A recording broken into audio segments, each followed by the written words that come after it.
listening to Proof Text, a Glossa House podcast by Dr. T. Michael W. Halcomb, Dr. Fredrick J. Long, Dr. Mario Melendez, Dr. Jennifer Noonan, and J. M. Smith.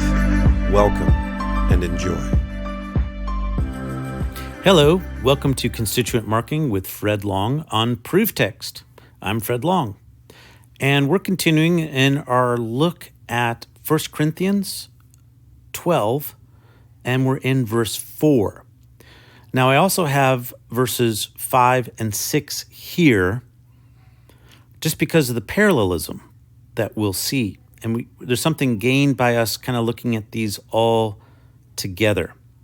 At the bottom of the screen, I have the legend, constituent marking legend, which helps us navigate the Greek sentence. So verbs and subjects are single underlined, direct objects double underlined, indirect objects dotted underlined, adverbs boxed or dotted with a dotted box or circle. Nouns with genitive modifiers are indicated with an arrow.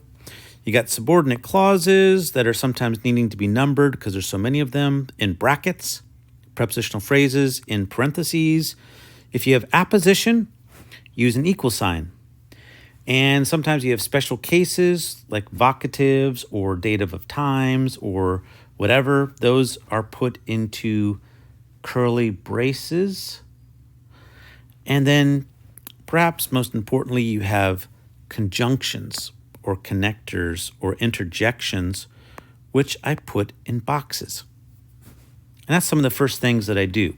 So as I look at verse 4, it's di eresis de, charismaton isin, to de avto pneuma.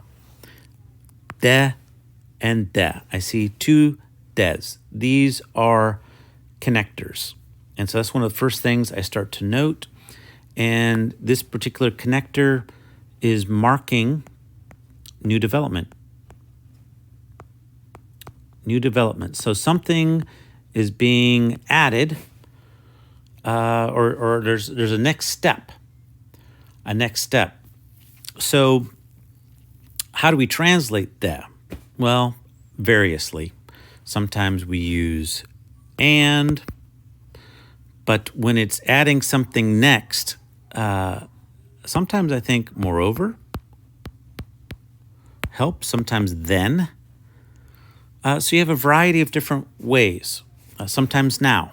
And I think now might be a decent way to kind of say, I'm adding something new to the discourse.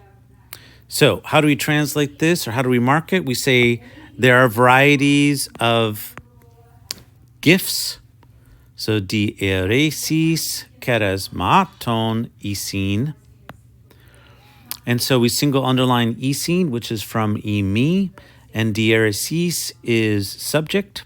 And this merely means distinctions or varieties of charismaton, which are gifts, giftings. And then we have and the same spirit, to avto pneuma, the same spirit.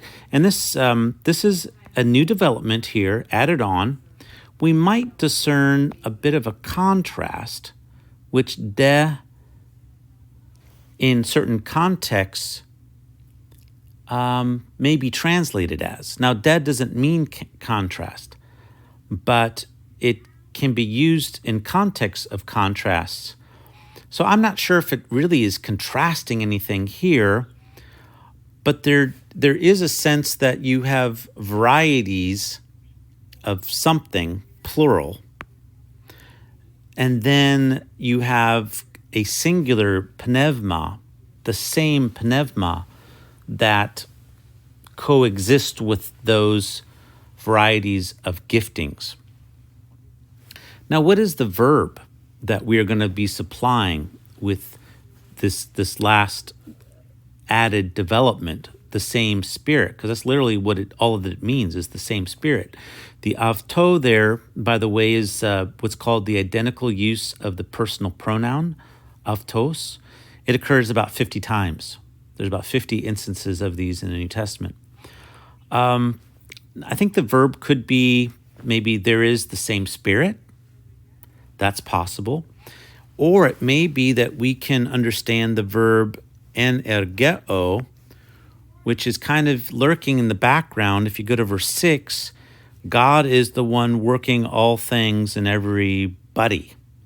So it might be that energo is kind of understood. Here it would be energi, but the same Spirit works them out, or works them, or gives them, or something like that. So this is how I would mark up this verse, and we'll continue next time and looking at verse 5. I hope you found this helpful. Interested in growing your ancient language skills but not sure where to start? Glossa House can help. From illustrated readers and short stories to lexicons and grammars, Glossa House offers a variety of resources for beginning, intermediate, and experienced ancient language learners. Head to glossahouse.com today. Glossa House, language resources for the global